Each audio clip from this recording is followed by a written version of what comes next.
It was wonderful because we stayed right across the street on Hackberry, and couldn't miss any classes either. Couldn't cut classes because of the fact that we stayed right across the street, and it meant a lot to have a high school, that close.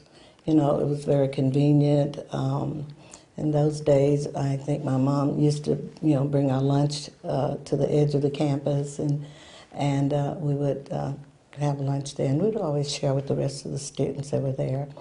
But it meant a lot to be able to go to a high school that was at the time, that was an all black high school. And so we had, all black football teams, basketball teams, band, and the whole works. And that meant a lot when I think about today. But it was a wonderful, wonderful, wonderful place to be at the time. It was like everybody there was like family. The teachers were just incredible because they were really strong teachers, and they definitely, meant for you to learn. They they would check on you, make sure that they would even call you home. They would call your house and talk to your parents if things were going wrong. You could see them in the community, and they would still kind of, not so much as chastise you, but just kind of nurture you and let you know that I'm here and I'm to be respected and you're to be respecting. And that's what I really liked about that time, in those times, because you knew all the teachers, and they lived in your area and they lived in your neighborhood, and that was a great advantage, I think. It was a wonderful place to be, that it was like one big family, the teachers, the students, and, and everything, the football players and the athletes. They were really trained well. They were also disciplined, in such a way that it was remarkable how the coaches had so much, I hate to say influence, but, respect, and they had respect for the students, and the students had respect for them.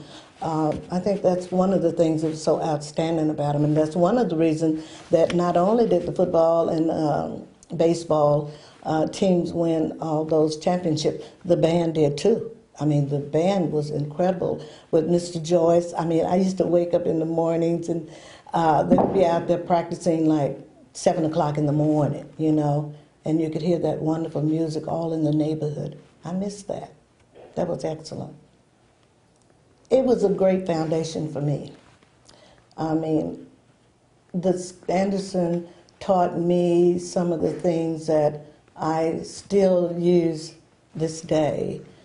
How to never give up on whatever it is that you want to accomplish in life.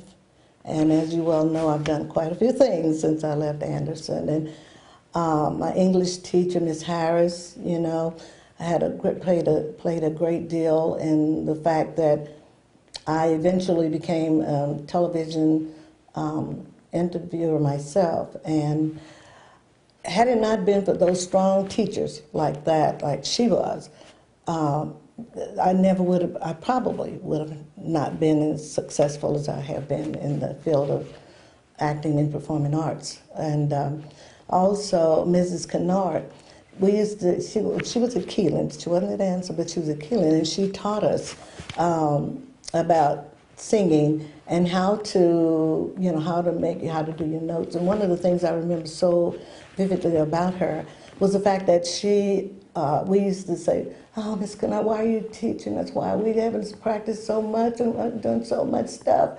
Why are we having to do that?" And she said, "Because I want you to be able to be sitting in an auditorium and listening to a choir, a group, or whatever, and I want you to be able to pick out the person that is not singing in the right key." Guess what? I can do that. I can do that. My granddaughter had a band concert about 2 months ago, and over at Kealing, and middle school. Well, it's what is it? It's a middle school, not a middle school, something right now.